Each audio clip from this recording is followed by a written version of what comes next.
silly questions, so I'm in a good mood. Okay, good.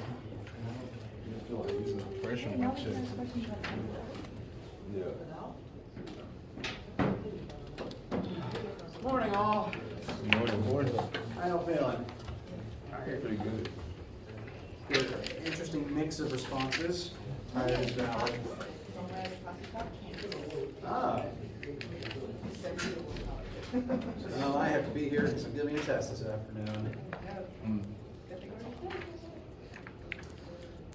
Now, reminders. Test season has begun. So there is a test section today and on Wednesday. As long as you report to one of the test sections and take the test, then you'll be fine. If you haven't taken it yet, make sure to come either today at 1:30 or Wednesday at 1:30 to this room, not to the lab, to take the test. You'll have all of lab period to take the test that is designed for 1 hour. I want to stress again, just because you have 3 hours does not mean I designed it to take all 3.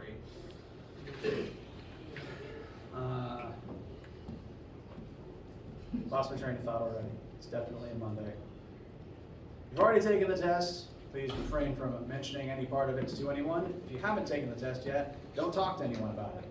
Or don't ask someone who's already taken about it. On the test itself, while you're in here taking it, make sure to bring a copy of your formula sheet and your non-cell phone calculator. You can scribble on your formula sheet, but if you don't already have one made, I do have spares that can be handed out during the test. You will not be without a formula sheet. And I'll be answering questions and helping people during the test itself, sat right here. I want you to ask me questions, even if I can't outright give you the correct answer. Main focus of today is making sure that any and all questions related to the upcoming test, and also the review test, and also old homeworks and quizzes, and even the take-home lab, are addressed and answered. If at any point no one has any questions related to such things, I encourage you to distract me with silly science questions, lest I start talking about Chapter 5. So, the floor is now open. Yes? We do number 6 on the practice test. Yes, we can.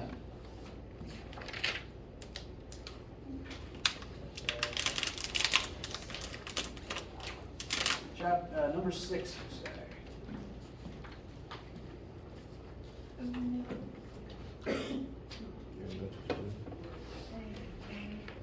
So here we have 2 different sized wheels that are rolling forward along the ground. You are told the radius of each tire separately. One is 10 meters in radius and the other is 25 centimeters in radius. They're both rolling forwards though at the same angular speed of 25 radians per second. So first, let me list out what we know and the things that, well, first let me list what we know.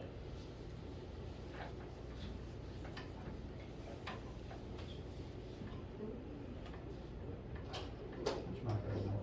Not that one.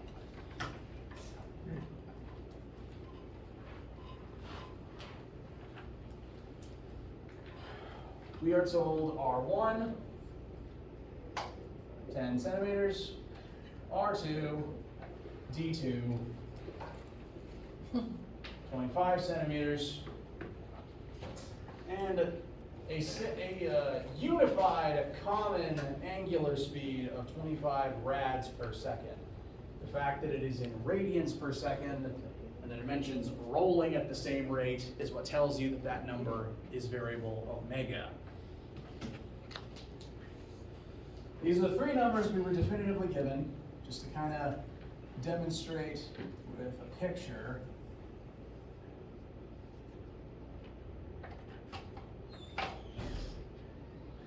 Both of these wheels are rolling forwards and they are rotating at the same rate.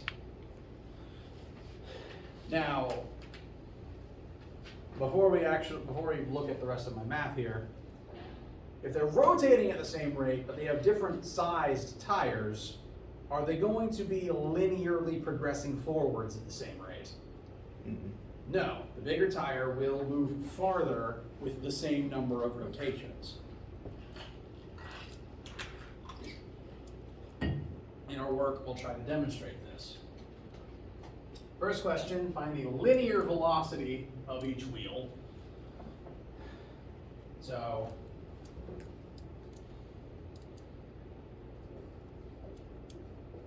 that means the thing being looked for is regular letter V for each separate wheel. They have the same angular speed, but they will have two different linear speeds. So we need a formula that summarizes all of this information together.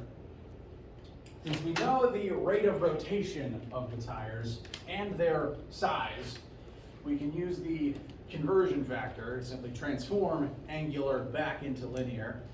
So for each tire, I multiplied its radius, but note that I put it in meters instead of centimeters. 10 converts to 0.1, 25 converts to 0.25. Multiplied those radii by their shared angular speeds, and that gives two different linear speeds. Definitively showing that the two wheels will roll forwards at different speeds, even if they are turning the same number of times every single second.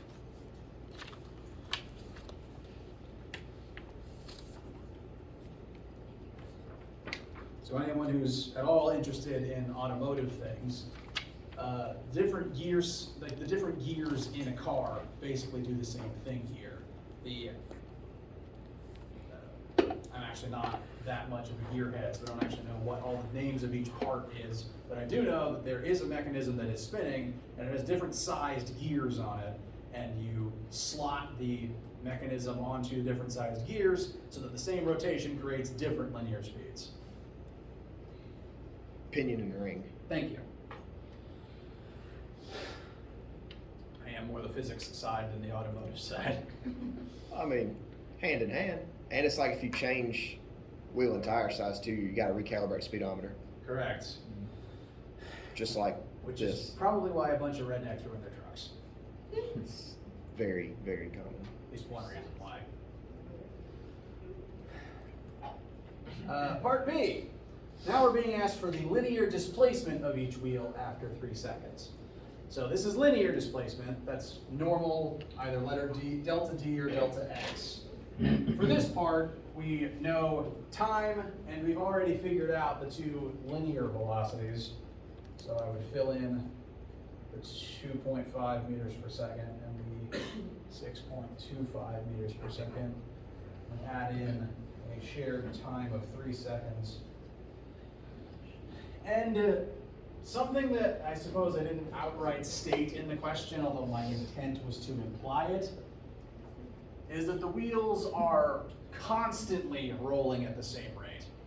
Neither their angular or linear speeds are changing, meaning they're not accelerating linearly or angularly. Which means, if we were to use classic Formula 3 to try to find their displacement, neither is accelerating, so that whole tail end term just goes away. Thus meaning this is a situation where you could just use Formula 1, velocity equals displacement over time. Because that one only works when you're not accelerating. And that formula happens, you get that formula from Formula 3 when A equals 0 and this back piece goes away. So different speeds times the same amount of time, the two tires will roll forwards different distances during this time. The one that is moving at a lower linear speed will not move forward as far. However, they should still undergo the same number of rotations. And I can try to demonstrate that with this formula. Just kind of as an aside for concept's sake. I can take those two linear displacements and convert them into the same angular displacement, because they will roll different distances forward, but they'll still rotate the same number of times since their angular speeds match. So that would be 7.5 equals 0.1 times delta theta 1, and separately 18.75 equals 0.25 times delta theta 2. It's Monday, my handwriting is not awake. It's angular displacement. Yes. So this would be how many radians do they rotate through? And I'm just doing this as an aside into proof of concept. This is not in the question. I just find it interesting. What do we have to do? Angular displacement on the test? Yeah, it's something you could be asked about, yes. So angular displacement 1 is 75 rad. Meanwhile, angular displacement 2, 18.75 divided by 0.25 is also 75 rad.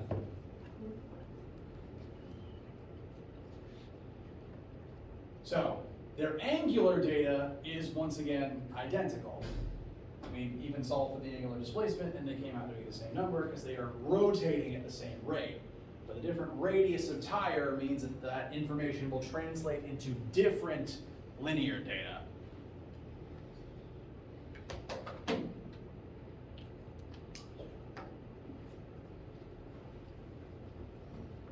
So that was just an aside. It's not part of what was asked here. What is asked here, after finding that information, part C, find the angular acceleration of this wheel. Once again, my intent in writing the question is that the wheel is remaining at the same constant speed. Each wheel is remaining at its own constant speed, which means it's just not accelerating linearly or angularly.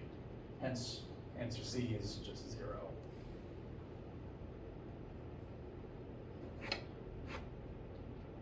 Did that address your concerns? Yes. Thank you. Welcome.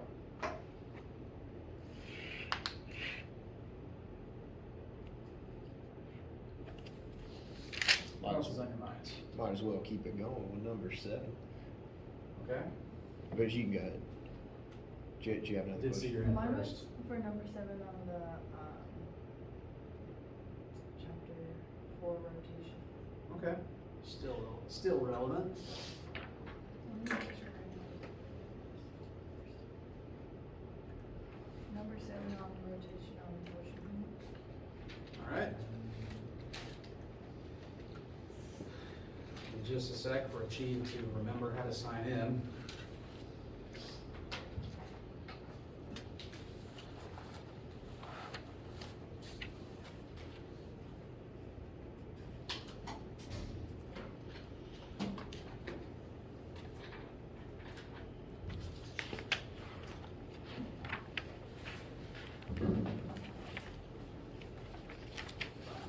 Rotation blank.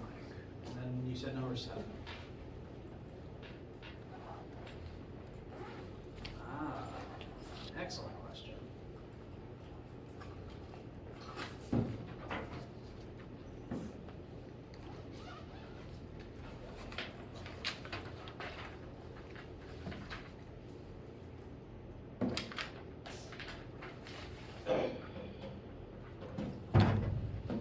This is useful for both the homework and the test.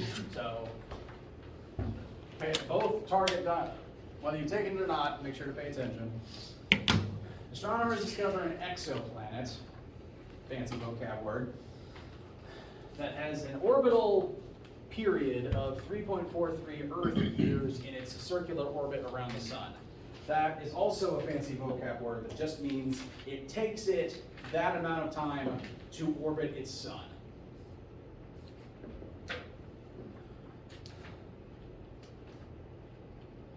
You know what? I'm just going to repurpose the drawing I have over here.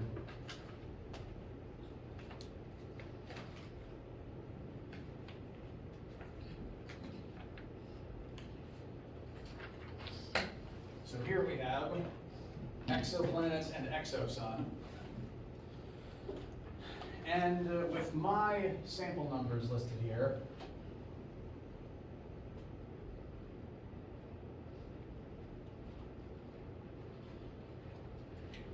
time for one rotation is 3.43 years. In circular orbit around the sun, and the sun it is orbiting is a star with a mass that you are given a number for.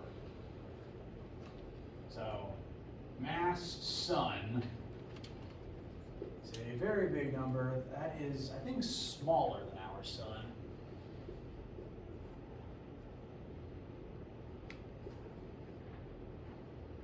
Those are the two numbers that you've been given, and it is up to you to solve for this exoplanet's orbital radius. You've been given two numbers to do so, and it is entirely possible. I will happily demonstrate how. To briefly go over the concepts at play here, this is a situation where the force of gravity between these two objects is going to act as a centripetal force. Because that is the force that is causing the planet to orbit this sun. If that force of gravity didn't exist, the planet would just shoot off in a straight line. But since the planet has some velocity and is being pulled towards the center, that combination results in it accelerating in a circle around the sun at all times. So, key factors, we've been given these two numbers, and we know that there is present a force of gravity between these two objects that is acting in the role of a centripetal force. So we have those numbers, and we will need these two formulas.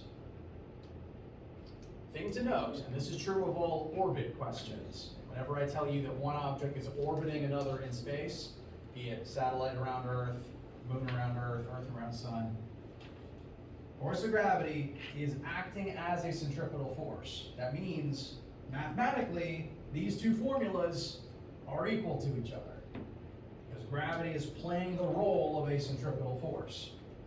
So, by being told that fact, that is your permission to take these two formulas and set them equal to one another. And that is what I'm going to start with. Fc equals Fg. Because that is the concept at play here. The universal law of gravitation is creating gravity that is acting as a centripetal force. So I will now fill in the formulas for each half. And I will show how these simplify down to give us what we want.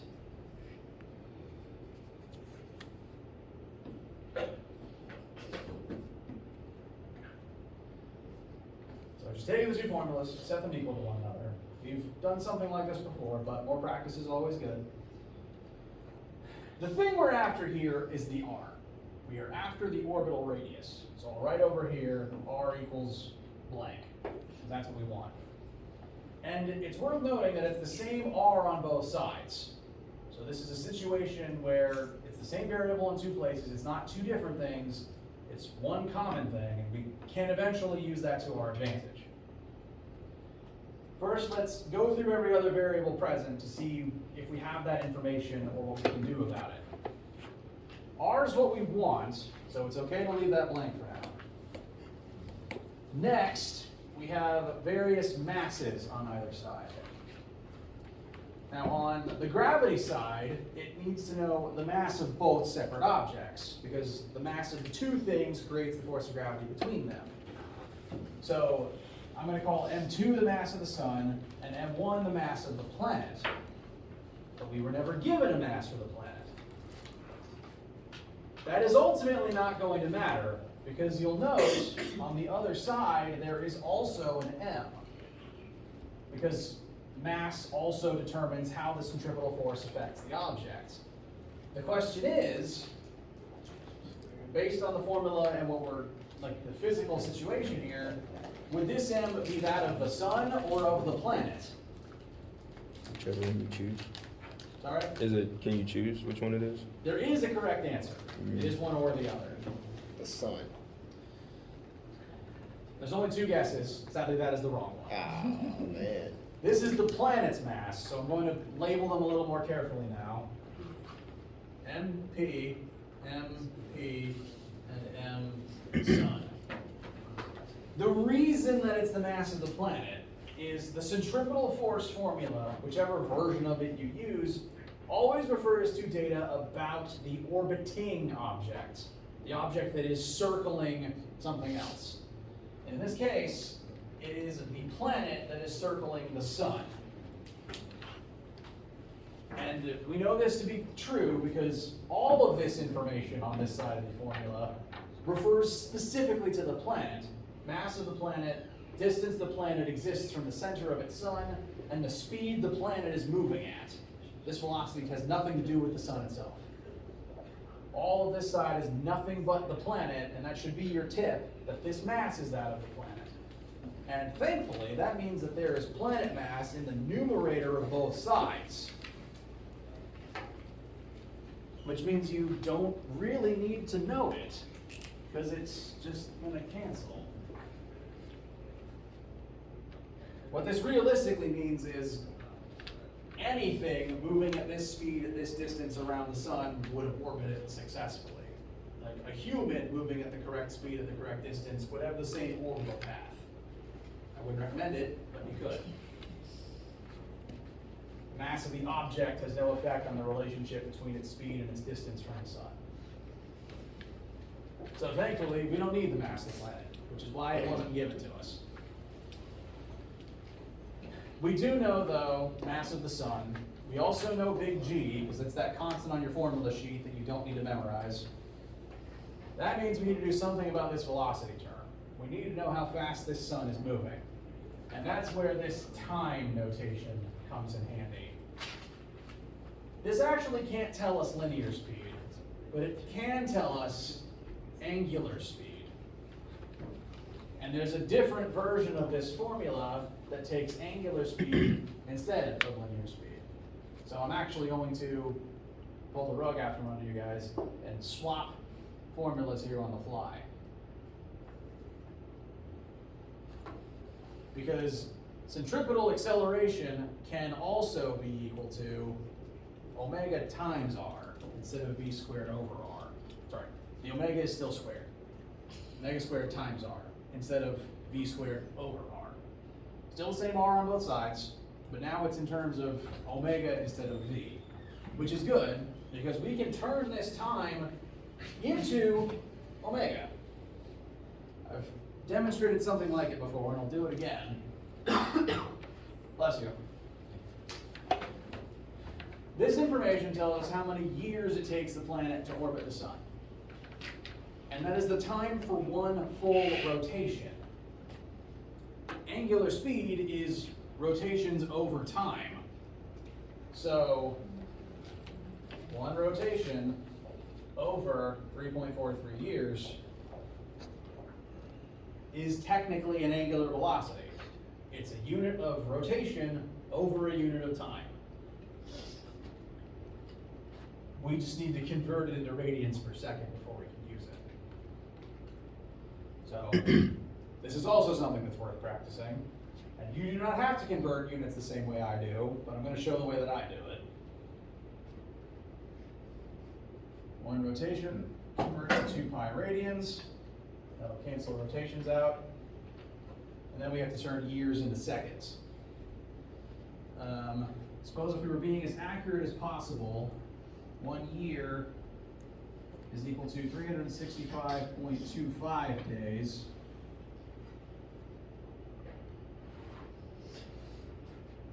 Now it's not that leap year is just magically 1 day longer, it's that every year is an extra quarter day long, and we only round up the whole day on leap years.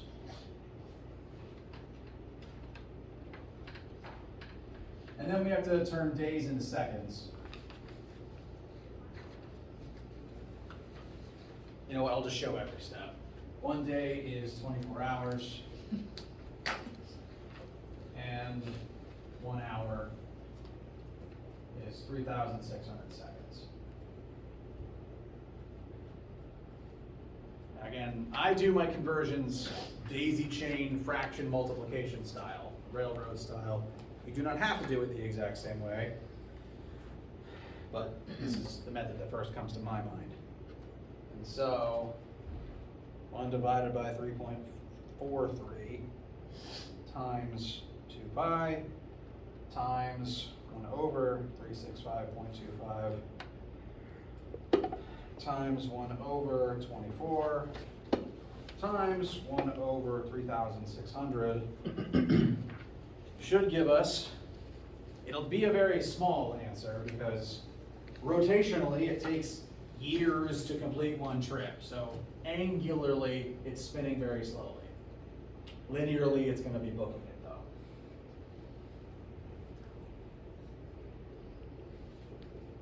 Oops. Oh, that was right.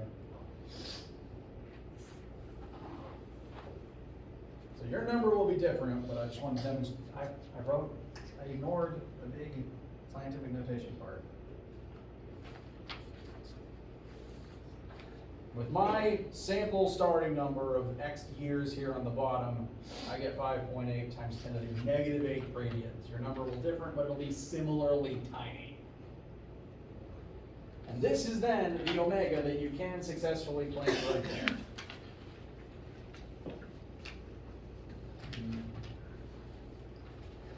So then, at that point, you know all the data.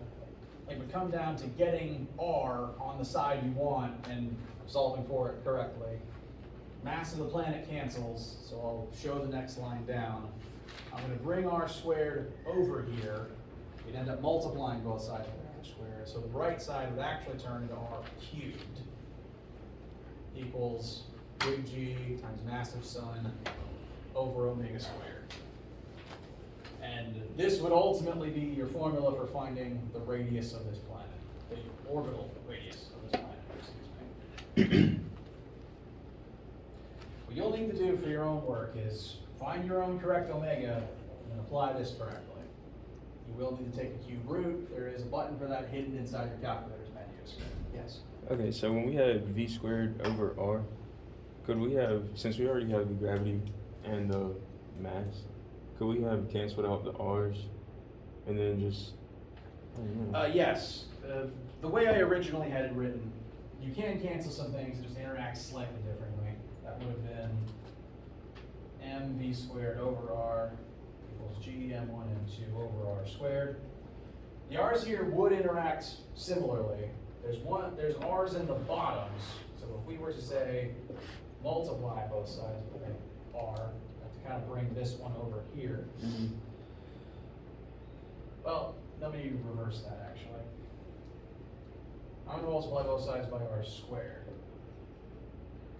That gets rid of them on this side. R squared divided by r leaves an r in the numerator. Mhm. So then the masses, it just would have been easier to do it the way that you did it.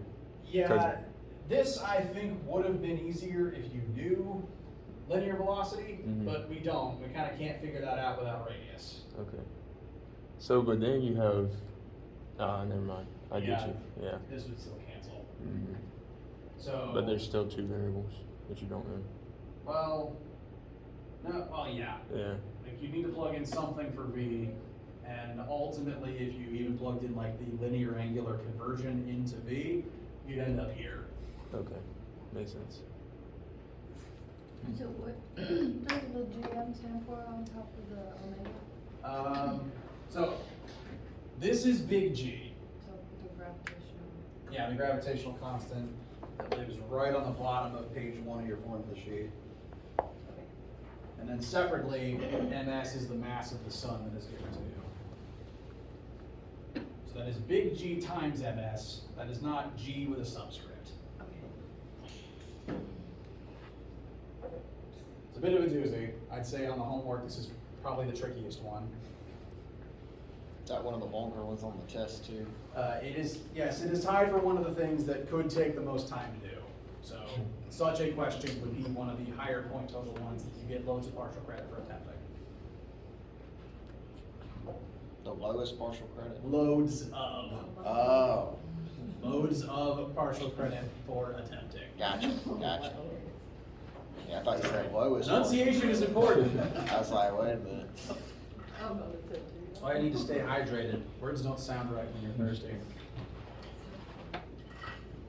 And Okay.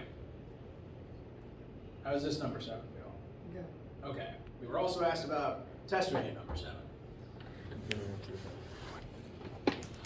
which was, so this is about work and energy. So here we have a pretty heavy object that is being carried up a 100-meter tall ladder. Don't attempt this. 100 meters is 10 stories, and 30 kilograms is the weight of a small human. So, don't try this. Especially, namely on a ladder. First thing we're asked, how much work is done in lifting that size of object by that distance? So we're being asked for work, of which there is only one. I don't know, there's actually several formulas for the work in it. But the definition of work is force times distance. You have to exert a force and push something a distance to do work and to successfully transfer energy into it.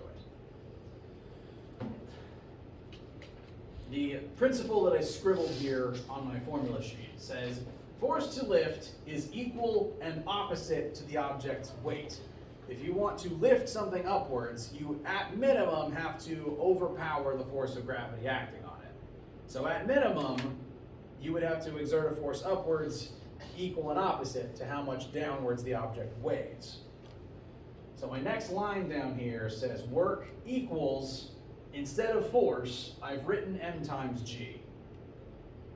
Because this would then tell us the weight of the object, which is the force you need to exert in order to lift it. So that is why I made this substitution.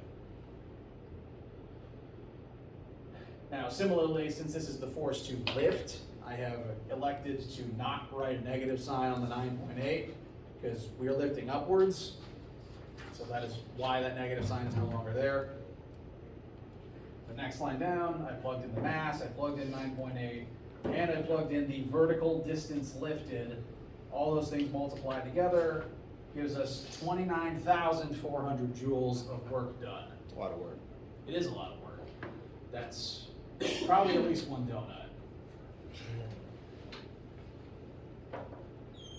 So that's the first part. Feel okay there? Okay. Main thing to note is force needed to lift something is equal and opposite to its weight. That is at least the bare minimum to lift. Now, separate question, how much GPE does the object gain as a result of this? Because as you lift things, you are giving that object GPE. Conceptually, when you do this much work to lift something, it's going to gain that energy in the form of GPE. Because when you do work, you're using up your own energy to give it to something else. So the object should gain this much GPE. And I went over here with the GPE formula to prove exactly that point. This formula says the GPE an object possesses is equal to its mass times the magnitude of 9.8, not the negative sign, but just the magnitude, times its current height above the ground. And coincidentally, we're multiplying the same three things by each other to find the same amount of energy. Thus, verifying that if you do a certain amount of work to lift something, you lose that energy and give it to whatever you lifted. And now it's gravitational potential. Correct. And then if the object eventually falls, it'll be released into KE and make a big hole in the ground. All right. Yes. We do 8. Yes. Which part? You're allowed to say all. Yeah. Yeah? All right. I'm actually going to roll the screen up real quick because I find, especially for this one, my handwriting and the faint pen strokes make it a little hard to see on the screen. So I'm just going to write over some things to make them more legible.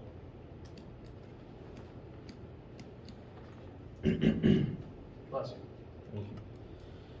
Keeping in mind that I write the practice test to be longer and more difficult than the actual test, here I've kind of combined two whole questions into one. There's a common setup where there's a 5 kilogram cart rolling towards a stationary 20 kilogram cart.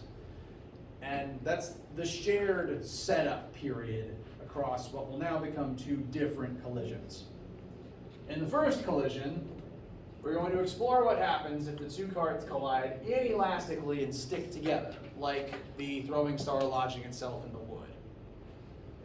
Separately, in the second question, we would explore what happens when the collision is perfectly elastic and the cars bounce off of each other.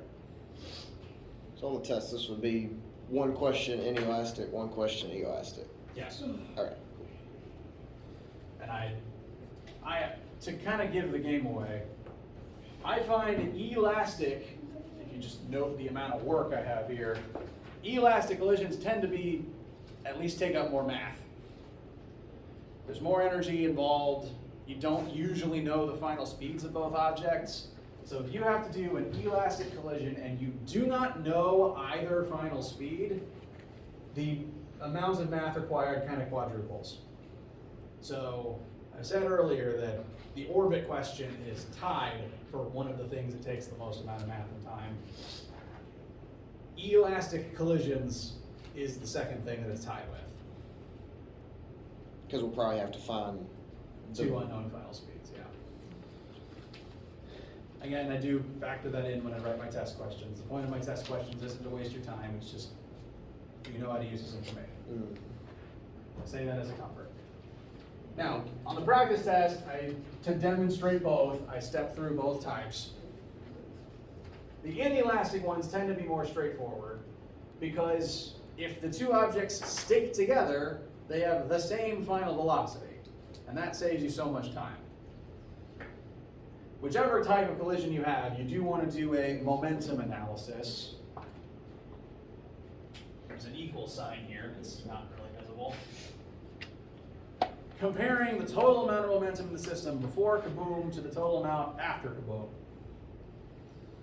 And both collisions will have the same before state because the collision doesn't happen until the after state. So on the before side of both types, we've got the 5 kilogram cart moving at 1.2 meters per second and a 20 kilogram cart that isn't moving. So the left side of both versions is just going to be 6 kilogram meters per second of momentum. That's all the momentum that exists inside this interaction.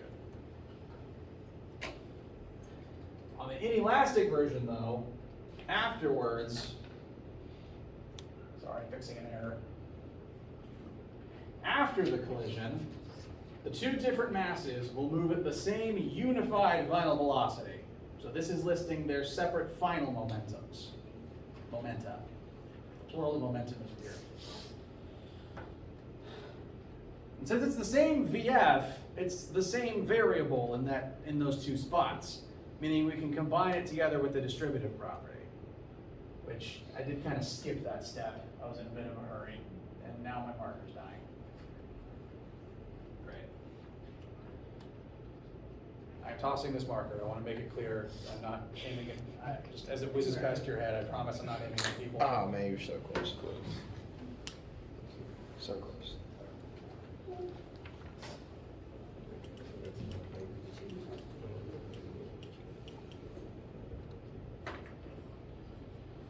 So the next line down, the left side condenses to just 6. 5 times 1.2 is 6, 20 times 0 is 0. On the right side, they both have VF in common, so they can be added together into 25 VF. Divide both sides by 25, and you get 0.24 meters per second. That's the simple version. The elastic version's harder because you get, like, starting with momentum analysis, you'll get to a similar point, but if the carts bounce off of each other, they have different final velocities. So it's not the same variable twice, it's two different variables. Which means you can't solve for either of them. Because if there's two unknowns in an equation, you can't get a number for either or. Because one will always be in terms of the other. So this is a situation where we have one equation with two unknown things in it. And in order to solve it, we need a second equation with the same two unknowns in it.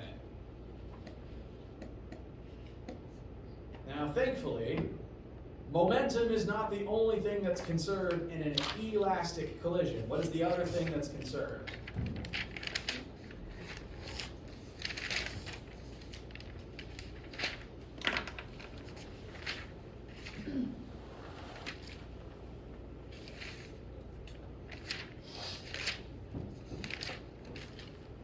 What makes elastic collisions unique? What happens in them that doesn't happen inelastically?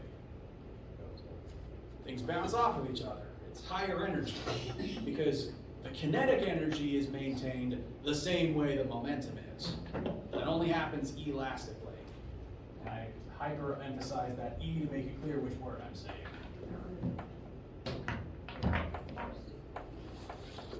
So elastically, we could analyze the total kinetic energy in the system the same way we analyze the momentum. Because we have data for the masses and the velocities. That means kinetic energy and momentum depend on the same things. One is mass times velocity, the other is 1/2 times mass times velocity squared. So we have all the information that we need to do a kinetic energy analysis as well as a momentum analysis. And this second equation would have the same two unknown final speeds in it, which means we could use it in conjunction with the first one to combine our equations and find the two numbers. So that would absolutely work. Caveat though, this formula balloons out in kind of a mess because the KE formula is bigger than the momentum formula and it has a square in it. So it's kind of a pain to work with. So I will bring your attention to a third option for elastic collisions that is written on your formula sheet. And it's that formula at the bottom of the chapter 3 section. Chapter 3 section.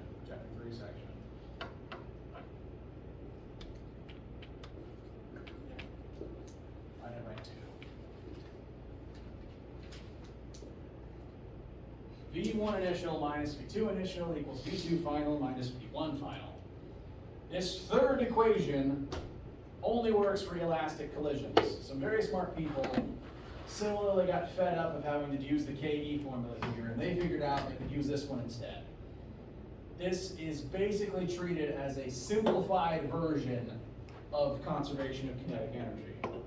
So if you're doing an elastic collision, this formula also works. And I like it because it has way fewer terms in it than this one, once you fill in all the objects and their kinetic energies. There's not even any masses in it, it's just direct velocity comparison. So of the three, this is the most straightforward. It just only works for elastic collisions.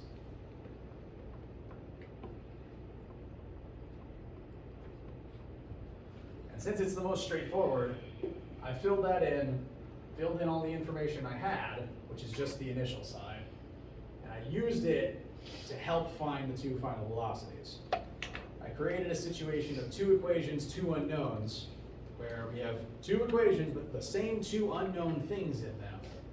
This equation has an unknown V2 final and V1 final. The momentum analysis has an unknown V1 final and V2 final. So we can basically take one equation and set it inside of the other to cancel out a variable and help us find what we want.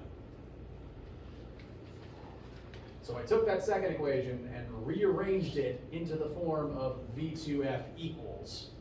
I just sent the V1F over to the other side. So V2F equals 1.2 plus V1F. And that means wherever you see a V2F, you could instead write 1.2 plus V1F. So I took that and plugged it into V2F in the other equation. And in doing so, that means there's no longer a V2F, and now I just have two separate V1Fs. One unknown in two places, like the inelastic side. So then it's a matter of just employing the distributive property to simplify down to your one answer for V1F. Notice it's negative because V1F is going to bounce backwards from whence it came. And then once you have this number, you can likewise plug it into your other equation to find V2F. Notice it has a positive velocity because cart 1 bounces backwards, but it ejects cart 1 forwards as it does so. Like in lab where we did the air track collision experiment. So once again, this B, this is one of the most algebra intense things that I could possibly ask you to do. I'd say it's tied with this.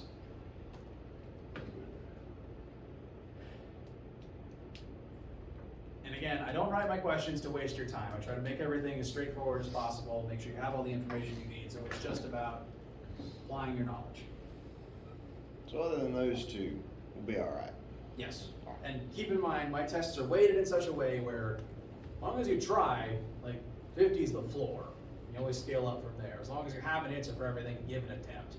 The only way to get a 0 is to leave it blank. Sounds good.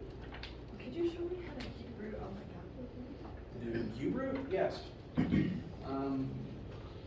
It should be, if you hit the math button. Yep. It is that option number 4 right there. So if you hit 4, it'll load up cube root instead of square root. Oh. How you guys feel? Better. Excellent. Any other questions, silly or serious, before we start breaking down for today?